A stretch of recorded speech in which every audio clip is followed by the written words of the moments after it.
I've been grappling with this because, as you know, I mean, long-time readers will know, I've always been indifferent to it as a matter of principle.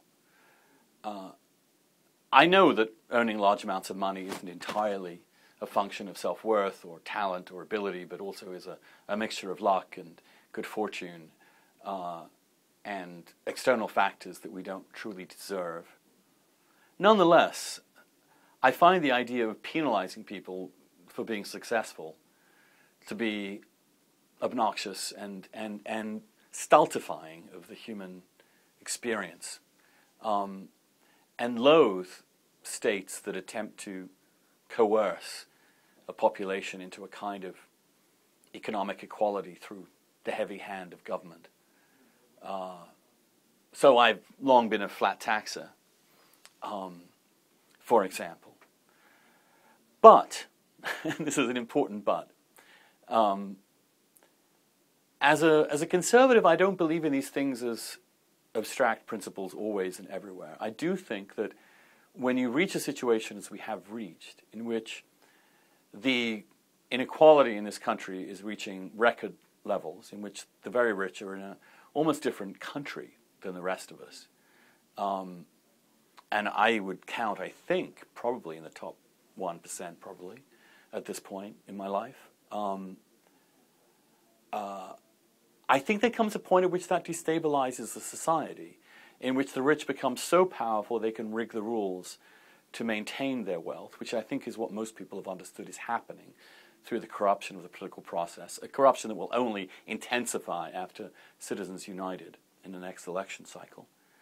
And I think when the middle class is not just moving up, not moving up, but actually sliding down, that any gains that they've made in the last 30 years has been siphoned off to healthcare coverage, college fees, et cetera, I think there's a real issue here, especially when, and this is very important, we have a massive debt, we need new revenues, and especially when a particular recession was created by, primarily, that 1%. At least that part of that 1% that was playing around in financial markets with things they didn't understand, that came to destroy us. I think that if that has happened, and after it the response is that the middle class has to take the biggest hit, and in fact we will actually reward the 1% with big tax cuts again, as Perry is proposing, then I think people absolutely are right to say shit is fucked up and bullshit.